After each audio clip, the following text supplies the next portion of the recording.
let's jump right into the explainer. Today, we're taking some notoriously dense accounting rules, specifically IFRS 9 and IAS 32 on financial instruments, and transforming them into a crystal-clear, logical decision tree. We're going to cut through the technical jargon and build a visual framework you can actually use. So think about this for a second. How can one single piece of paper be a massive liability to you, but absolute total wealth to someone else? Well, it's this fundamental duality of finance that really kicks off our entire framework today. Here's our roadmap. First, we look at the two-sided financial coin. Then, tackling financial liabilities, splitting compound instruments, classifying financial assets, and finally, the factoring of receivables. All right, let's kick things off with part 1, the two-sided financial coin. Every single contract creates two entirely different realities on the balance sheet. If you're the one providing the funds, simple. You recognize a financial asset. But if you're on the receiving end of those funds, you have to recognize either a financial liability or equity. For the provider, it's pretty straightforward. But for the receiver, figuring out exactly how to categorize that influx of cash, that's where the massive challenge lies. Which brings us right into Section 2, tackling financial liabilities. So the absolute make or break point here is looking at the actual obligation to pay cash. A financial liability exists the moment you have a strict, unavoidable contractual obligation to hand over cash. Think of mandatory interest payments, right? Equity, on the flip side, means there is no contractual obligation to pay. It's just a residual interest in the entity. Simply put, if you literally cannot say no to paying, it's a liability. Check this out. Notice how just the word optional instantly triggers a liability classification? If an instrument is compulsorily convertible to a fixed number of shares, you're safe. It goes in the equity bucket. But the second it becomes optionally convertible or convertible to variable shares, boom, it's classified as a financial liability. Why? Because the issuer cannot refuse a cash demand if the holder decides to exercise that option. And you know what? Even dividends follow this exact same logic. If a dividend payment is cumulative, meaning you might defer it, but it is mandatory to pay eventually, it firmly belongs in the liability bucket.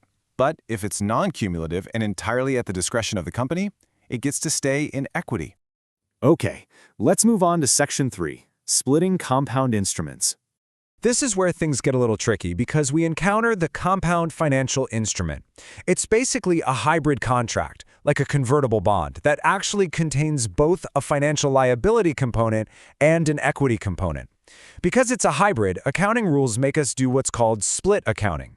We have to neatly separate the unavoidable anchor of the debt from the leftover potential of the equity. So let's look at the math, which is really just a simple two-step recipe to isolate that true equity value. Step 1, you calculate the present value of the liability using a market rate, but absolutely without a conversion option.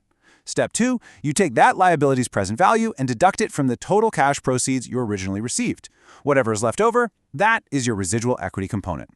Let me give you a concrete example to really anchor this. Let's say your convertible bond pays a 5% coupon. But similar non-convertible bonds out in the open market are paying 9%. Well, you have to use that 9% to discount the liability. You are actively ignoring the conversion privilege entirely just to find the true naked weight of that debt. Now let's flip the perspective for Section 4, classifying financial assets. To bucket financial assets correctly, you have to ask two absolute, definitive questions about intent and cash flow structure. First up is the business model test. What is your actual intent with this asset? Are you going to hold it to maturity, or do you plan to sell it? Second is the contractual cash flow test. Does the contract pay solely principal and interest on specified dates? These two tests perfectly map out three distinct buckets: amortized cost, fair value through OCI, and fair value through P&L. If you plan to hold to maturity and it passes the cash flow test, it's amortized cost. Simple. If your model is to either hold or sell, but it still passes the cash flow test, it sits in fair value through OCI. But any other business intent, or if it just outright fails the cash flow test, it drops straight into fair value through P&L. Now pay close attention here, because this is a major trap. Investing in the equity shares of another company always fails the contractual cash flow test. Since equity shares simply don't guarantee principal and interest on specified dates, they instantly fail this test. No exceptions. And the sheer brilliance of the standard means there are strict consequences for that failure. Equity investments automatically default to fair value through profit or loss, or FETPL. And because of this specific classification, any broker fees or transaction costs you paid to buy those shares, you cannot capitalize them into the asset's value. Those transaction costs must be expensed directly to the P&L immediately. Just notice the stark contrast here between these accounting methods. The amortized cost method lets you record at the purchase price plus transaction costs, completely ignoring wild fair value fluctuations. But the FVTPL method, it forces you to record at fair value, expense your transaction costs right away, and let every single fair value change hit your P&L. One method hides the market noise, and the other fully exposes your profit margins to every single market swing. All right, let's bring it into the real world with Section 5, the factoring of receivables.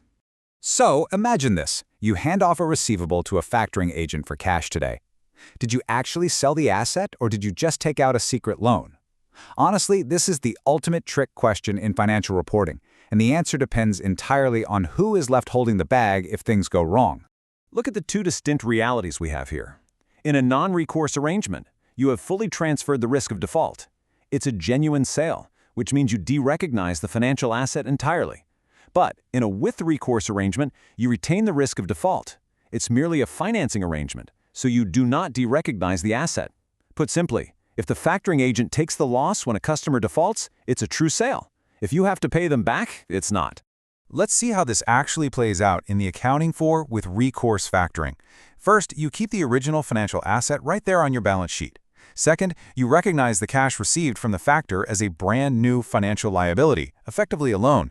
And third, you must record a finance cost at each reporting date on this new liability. So if you retain the risk, you simply record a brand new liability and you start calculating interest on it.